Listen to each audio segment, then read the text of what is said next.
Hey guys, it's Nick. Before we get going today, I wanted to give you a few discount codes for the products we love and our show sponsors. So don't just turn this one off. If you're listening to this podcast, we at Hardwick Life want to reward you for your loyalty. So take 25% off of your order by using the code HardwickFF25, because after this long, we consider you friends and family. That's HardwickFF25 at hardwick.life. It's like hardwick.com, but that one was taken by a shirt company. So hardwick.life is where you can find it.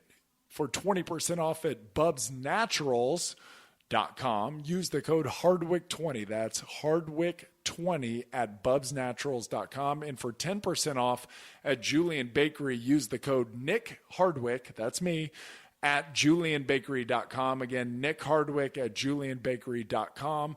Now, if you want to hear what I take daily and get some insight as to what you should take, maybe, stay tuned. If not, skip ahead about a minute and we will be into the show. Thank you all. All right. So you want to know what you should buy. I take 6 of our Hardwick Life products every day. I originally started that company out of kind of selfish needs. I wanted to get access to the absolute highest grade products in the world.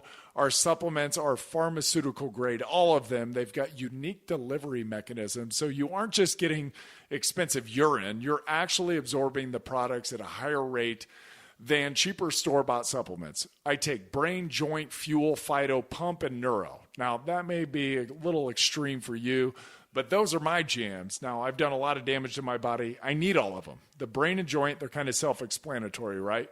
Fuel is one of the only whey protein powders that I can take that doesn't upset my tummy. And we hear the same thing quite frequently from folks that don't process dairy all that well. That's because it's made from New Zealand grass-fed whey. New Zealand has the highest dairy standards in the world. There's a noticeable difference, and the flavor, it's pretty damn incredible. For a peri-workout drink, which peri-workout, you'll hear that term, it means around your workout, or to add protein midday, I put 2 scoops of fuel with pump, which has 3 grams of creatine per serving, 400 milligrams of ATP, which is the body's energy currency, and 95 milligrams of caffeine to get you all fired up. All of those, they allow you to do more work in the gym, getting better results. More work equals better results. Who would have thought? Seriously, you can work harder and have a lower rate of perceived exertion. And I like to add in Phyto, which has all of the necessary nutrients, vitamins, and minerals, along with this patented formula called TrueBrock, which contains glucoraphanin, which researchers at MIT are calling the fountain of youth. And lastly, I take neuro about an hour before bed. Dr. Andrew Huberman, a Stanford neuroscientist, host of the Huberman Lab podcast and recent guest with Joe Rogan. I'm sure some of you listen to that guy. He's pretty awesome. Recommended in our 3rd episode ever. We got him before he blew up. Magnesium L-threonate, as it's the only form of magnesium to cross the blood-brain barrier. And it increases levels of brain magnesium, and that leads to better cognition and a more robust memory. That's important. It also has a slight sedative effect to help you get to sleep. All right, I'm not going to bore you with more details. Get over to Hardwick Life and use the code HardwickFF25 for 25% off. Now, you guys that have been following me for a while now know that I've used Bubs Naturals since the company's inception. I don't know. I may be their first ever ambassador. I know there's a lot of bigger names now that are promoting Bubs. The company is blown up and is thriving because many folks like me understand how great their product is. I take 2 scoops of their collagen protein and 1 scoop of the MCT oil powder daily with my morning coffee. Try it once. You're going to be hooked. It's unbelievably creamy. The collagen is also really a great way to sneak some protein into your kids' lives too. It's unflavored, so you can add it into pancakes, oatmeal, mac and cheese, or juice, and they're not going to notice a thing. Use the code Hardwick20 for 20% off. Lastly, before we get to the show, I want to tell you about my friends at Julian Bakery. This company, they've really got their act together. I believe most people could use more protein in their lives. It's got a very positive effect on satiety, brain signaling, and maintaining a healthy body weight. I recommend 1 gram of protein per pound of body weight. Please don't listen to Zac Efron's trainer, who on their show falsely ties too much protein to kidney failure and loss of bone density.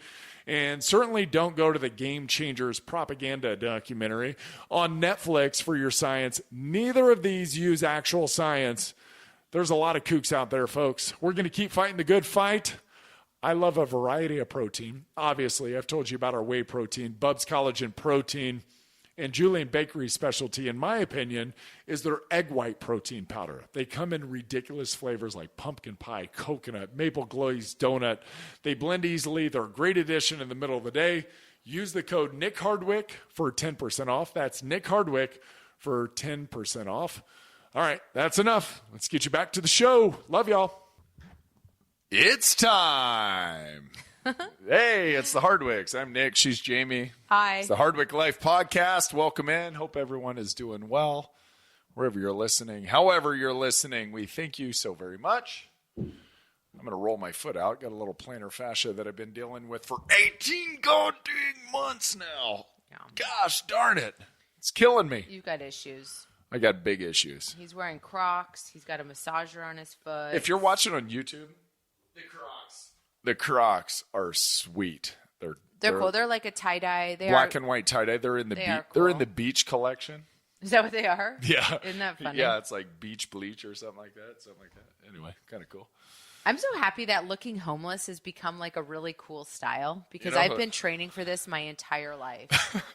I walked into a football game the other day. It was at the high school, and I was wearing like a pair of ratty sweatpants. I had like this oversized ratty sweat shorts, not even pants. No, it was sweatpants. Oh, it was. It was an oversized like vintage T-shirt that was like down to my knees. It was Dennis Rodman? Yep. Yeah. I had a male like double XL camo jacket on, and I had my Crocs on, and I'm like walking in, and this high school girl's like, "Gosh, I love your outfit. Nice style." Yeah, and I was like, "Man, I have been ready for this. This has been my look." Who do we have to thank for this? Kanye West?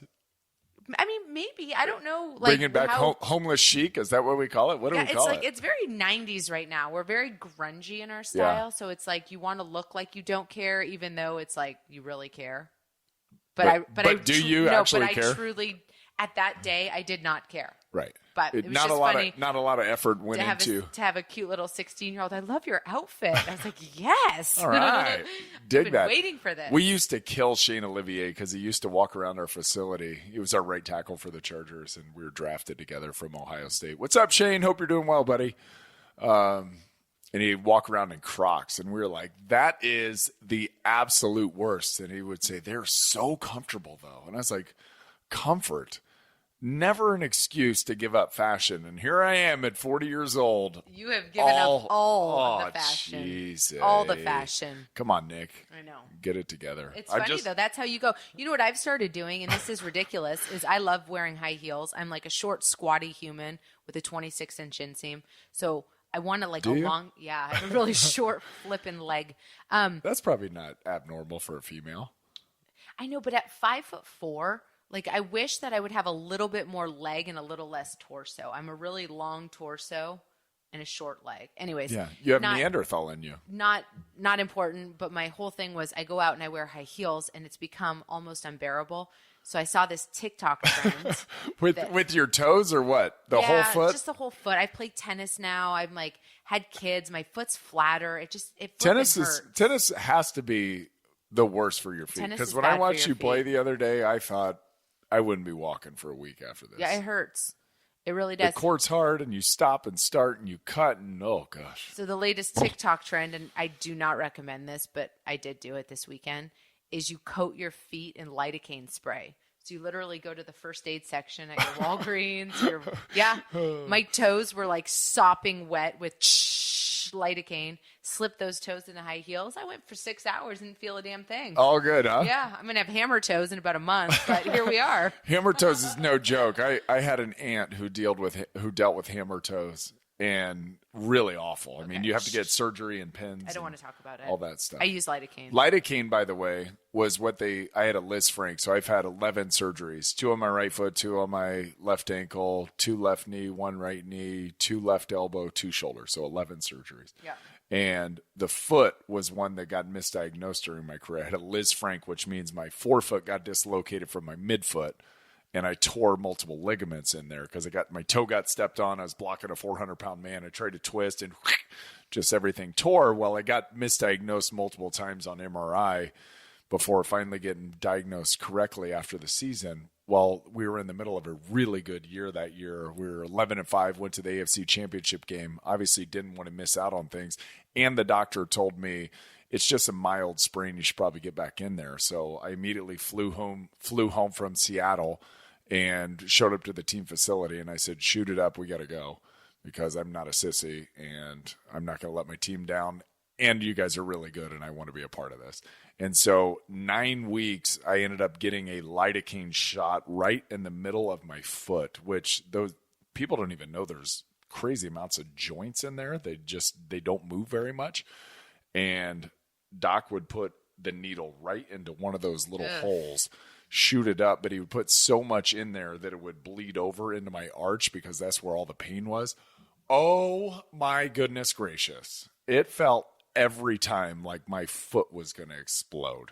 He had put so much fluid in there. It's just like instant cold sweat. It's like, okay, I'm ready to play, I think. Tape this thing up. Let's go. God. Oh my goodness. But for a week after that, I couldn't walk. So here we are dealing, I think, with, there are repercussions to pay for things that you do early in life. And at 40 years old, I'm thinking, let's just cut the damn thing off. Here you are in your Crocs with your massager under your desk here. Let me get the blade going. I know. How about that? Dang. Okay, before we jump into anything, okay. I need to ask you this. I haven't even said this to you. Boy. I just finished. We're doing this right now?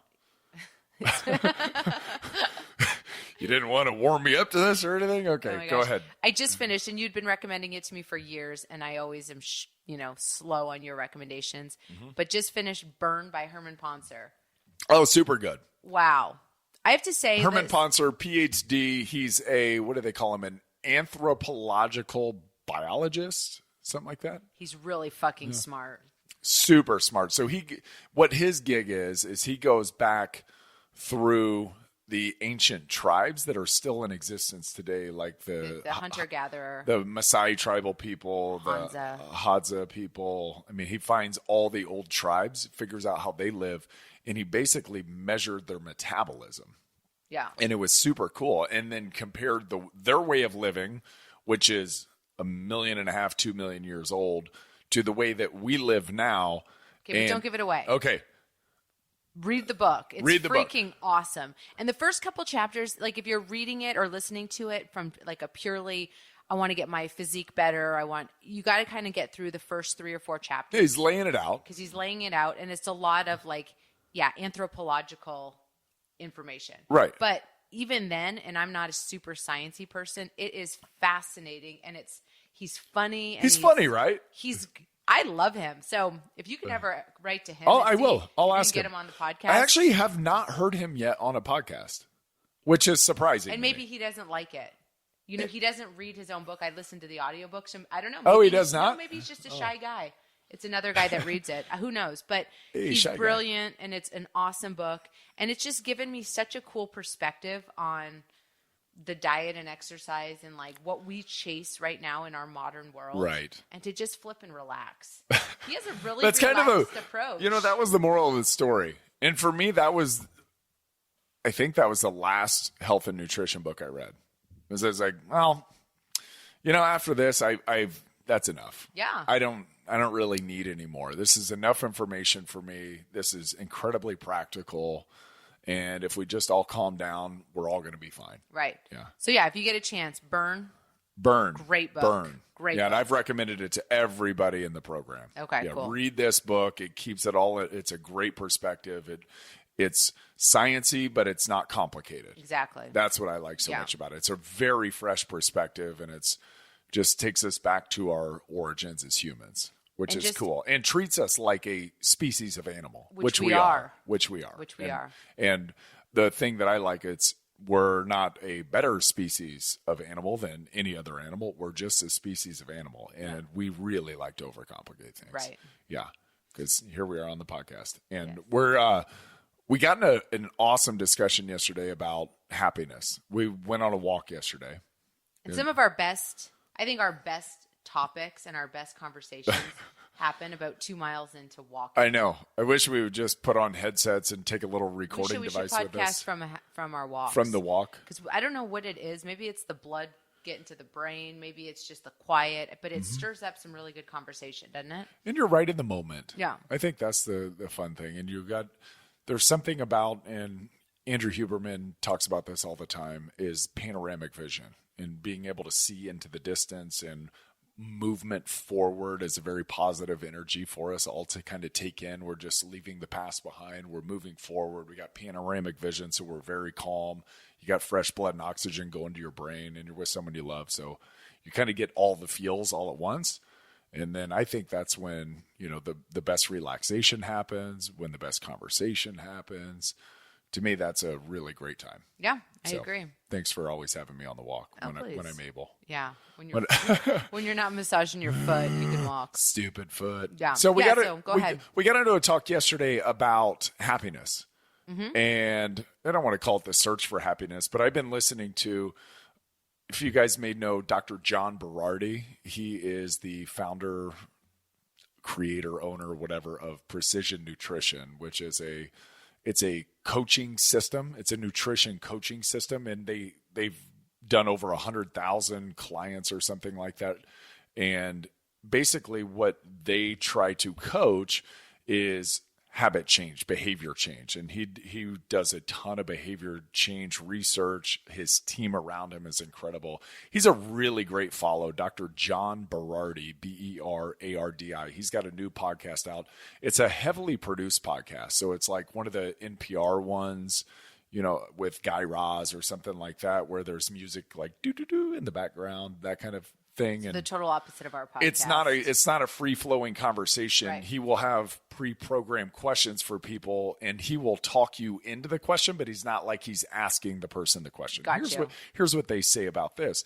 And he did a podcast on obsession with self-improvement, which is interesting. And he even talks about this. He's like, because that's basically what I've done for the last 30 years of my life, is coming up with self-improvement programs for people. And he's like, but are we getting the change that we're looking for? If we're obsessing over self-improvement, is that going to, I guess the words they use is map to the change that we're looking for, or map towards the life that we're looking for? And they argue, and he's got a bunch of research scientists on there from all the top universities in their fields of psychology and habit change and willpower and all these fun things. And basically what they say is compulsing over anything, obsessing over anything is not going to lead to the habit change. It's actually just going to lead to more compulsion and obsession down the line, because you're programming yourself to be obsessive or to be compulsive. Oh, that's a sad day when your coffee's gone. Let's take a sip. It's gone. Too bad. Yeah. You have like half of a sip left in there. I don't want it. The backwash. I don't want it. And I don't know how you feel about that. I know you're not you don't like self-help books. You don't like, I've always liked self-help books. I always like business management books, which are basically business management, but they're self-help books. That kind of like, give me some science, give me some research, give me some data. And then I want to try to incorporate that into my life. And then I listen to this and I'm like, all right, when's enough? Right. Like kind of when is enough of the obsession and the compulsion and the self-improvement? Like, when are you good enough? And I think I mentioned this yesterday in our talk. I think, lucky or unlucky, I haven't been like super heavy into like, what is it, like a workforce or like financially driven. Again, we've talked about all the time how lucky we are. I've been able to raise our kids, to mostly be at home. So I think that from a young age, like since we've been together, I haven't been like, how can I improve? How can I get better? My whole thing is, how can I find happiness and fulfillment in my daily activities? Right. So for me, I never really needed self-help books. I needed a good group of friends, some fulfilling, like stimulating, activities to do during my day. Yes. And that's what's always like filled my cup. Yeah, you need your own schedule, you need your own activities, you need your own friends, and what does keep you happy during a day? Right. What is it? Can you answer that? It changes. Yeah, Yeah, I know. I think Of there's- course it changes over time. We change over time, and Right. I would argue too that like there is a time in your life when like going hard and working on self-improvement and all that is maybe necessary to get to a place where it's like this is a pretty good place. And that's how I feel at 40 years old, is that this is a pretty good place for me. Right. And you can kind of take your foot off the gas a little. Can relax a little bit. Yeah. Yeah. So give me what brings you fulfillment currently?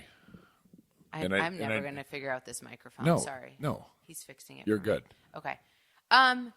What gives me fulfillment? So, friends. Right. I need Having a good social I need a group. social life, yeah, and a social interaction. Physical activity, and so I do. It's not just like exercise, like going into a gym. I like having the social part of physical activity. Yes. So I think a being lot on- of females are in yeah. that boat. Yes. So I love like group fitness classes. I play, tennis on teams. I'm playing on a soccer team, like where I get to be Yeah. with people. I was only laughing because I know you're hurting because you had a soccer game last night on the rug again. It just gets harder and harder. But Yeah. yeah, so I do. So teams plus friends. So that's a big part of it. A schedule for me is really important. Right. Like having set things on set times, maintaining that. Having some alone time is important. Right. I mean, You are like me, 50% extrovert, 50% introvert, Yes, where you so I go really out- fuel on people, but you also need to recharge from people. Totally. I'm trying to think. Obviously, our relationship at home is good, and Mm-hmm. that's important. Maintaining. It's almost like the hygiene of the house is sort of how I would refer to it as. That's cool. Yeah. I do feel like stay-at-home moms are highly underrated, or stay-at-home dads for that matter. It doesn't matter if you're male or female. Staying at home, raising kids in the health of the home hygiene, like you said, that's kind of a cool phrase, is wildly important. Because if you have a healthy environment to live in, then you have healthy people. It's like in the business world, they would say a healthy culture is successful, Right. right? So you're in charge of a lot of the times the culture here, the health of the home. Yeah. Yeah, and that's really important. And I think in our society, super undervalued. Oh, well, thank you. Yeah. Yeah. So it's simple. It's not crazy, Yeah. but I need those kind of things every day. A little bit of alone time, a little bit of social time, and then I need things in the house to be sort of like how I like them. Yeah. Food stocked in the fridge, clean house, kids are where they need to be on time. Yeah, and if I can maintain those three things, I'm pretty happy overall. That is awesome. You? It's changed a lot. Yeah? It's changed a lot. Yeah. And I would say from a very early age, I was really concerned. And, my motto is I'm not as good today as I will be tomorrow. And for a lot of times that means for a lot of the time that meant getting up early, getting after it with a workout, going to work, doing this, like making sure that I'm finding slight ways to improve. Like in football, it's, can I find a way to make that 6-inch step better or punch with my thumb up instead of down? Because that's going to make the difference between a winning block and a losing block. Or, what's my leadership skills? Do I need to learn how to speak better? I'm going to go to Toastmasters. I'm going to, how can I improve in subtle ways through my leadership, through being a friend, my technique, my strength, all of these things, right? It's like finding ways to get better. But as I age, and like I transitioned out of the NFL, right? And it was like, I've got to get a job because that's what you have to do is you have to get a job. You have to keep pushing. You got to keep going. And then something happened. I don't know, when I turned 40 years old or was kind of on the precipice even of turning 40. And I guess I was just like hit with the reality of, what you need to know as far as like nutrition goes, as far as health goes, how to take care of your body. We run a successful podcast. Like I put out the book and I was working like 10, 12-hour days to put out the weight loss book. And I think you were looking at me like, what is this lunatic doing? Like part of the whole reason of moving back to Indiana was to just get more time and space and not be stressed about work. But I still couldn't get it out of my head that I had to show up every single day and beat myself up and find little ways to improve and be working and striving and making money and da-da-da-da-da. And it's like, you don't really have to. That was the whole point of moving here. And part of the thing was like Herman Pontzer's book. When I listened to it, I'm like, you know what you need to know. Like that's enough. And like in the nutrition world, it's like you don't have to keep going down these rabbit holes and being a researcher and like getting all this information so you can counter. It's like, no, if it's effective, it's effective.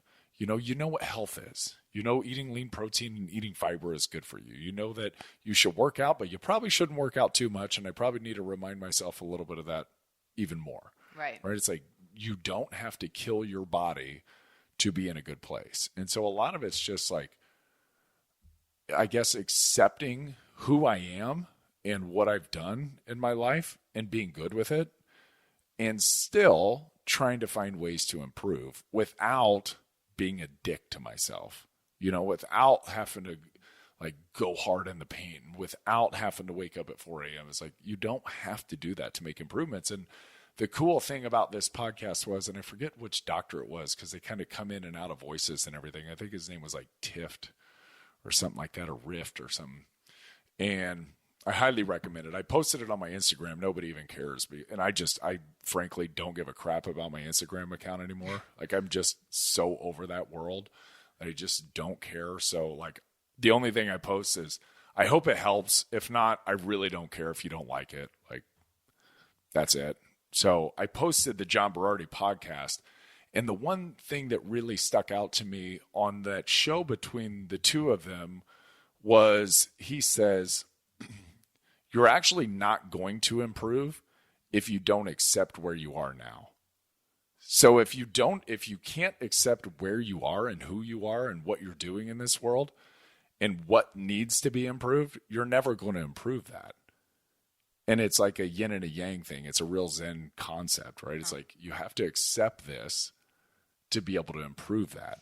And if you accept it, then, and this guy, and he's a super cool research scientist, but he's like, if you accept it, the universe will align and it will help you correct what you need to correct. But if you're always fighting it, if you're always beating your head on the wall, you've never accepted it, and you're not going to improve, and you're not going to find happiness. Right. If that's what you're looking for. And I would think that the goal of self-improvement would be to find happiness, not to like have abs, or not to have more money, or not to like whatever it is. The goal of all of those things should be to have more peace and have more happiness. I don't know how you feel about that. Yeah. Wow. No, I like that. Yeah. Yeah. Yeah. It's just, and that was kind of what we were talking about yesterday, really, was like how to find happiness in the day-to-day, how to find happiness with yourself and to be comfortable with what you're doing and what you've accomplished and where we are in the world. Right. And just beware again of that arrival syndrome. When this happens, then I'll be happy. Yeah, because it's so true. And if you want to lose weight, if you want to make this much money, if you want to drive this car or live in this neighborhood, or, have people tout your name, is that going to make you happy? If you end up losing that weight, are you going to be happy because the scale says a certain number? Are you going to be happy because you can lift this much weight? Are you going to be happy because your bank account says this? Not if you're not happy. Right. Not if you're not happy. Right. It's not. Nothing is going to make you happy but you being happy. It's a catch-22. Yeah. Right? So it's like you're potentially chasing your tail. And I would say, back to the point of accepting what you want to change before it will actually change, is maybe finding happiness will actually allow those things to come into your life.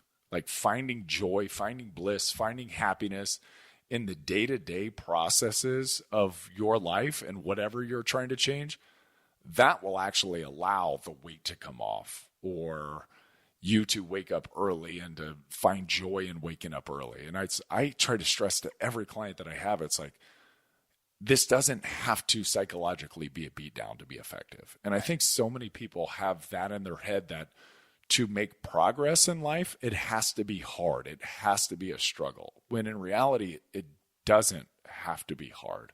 It doesn't have to be a struggle. It can be fun. you can find joy. I was listening to a podcast today with Deepak Chopra and a guy who set the record for, it was like a 1,000+ mile race. And you would think you would have to wake up and be like, oh my God, I got to do it. He's like, he wakes up every day and he's like, I go in 10-second intervals or 5-mile intervals at the longest. It's like, I get done with that 5 miles and I do the next 5 miles. And he just tries to find bliss in that action, right? Just like in that action, instead of going, this is the worst. Why did I sign up for this? I mean, it's like, you signed up for it. You should maybe just embrace it.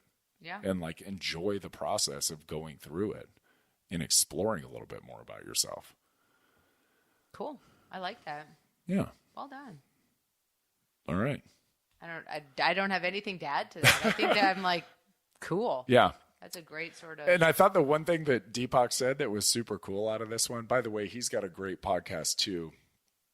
My kids actually listened to it with me the other day in the car. They? Yeah, they did. And it was on creating false identities and like buying into the image of yourself and how that's a very dangerous thing to do. And they really like his voice. He's super peaceful. Right. I mean, he's incredibly zen. So the one thing that he said about this, he goes, it kind of goes back to the old adage, the journey of 1,000 miles starts with one step. And when he said it, I was like, yeah, that's it. I was like, cool, Deepak. Cool. He is so good. So his is Mind Body Zone. It's actually on Audibles. So if you have Audible or whatever that app is on iPhone, it's free. So he's just on there and it's free and it's really awesome. Cool. Yeah. Deepak. Get into that. Yeah. Super fun. So that one and Dr. John Berardi. And that's the thing, like I said, I don't really care about my Instagram. It's like, I don't know. I just promote everybody else because there's so many way smarter people. It's like, hey, you may want to listen to this. Hey, check this out. Do that. You know, it's like, I don't obviously have everything figured out, but there's a lot of people out there who've got a lot of things figured out.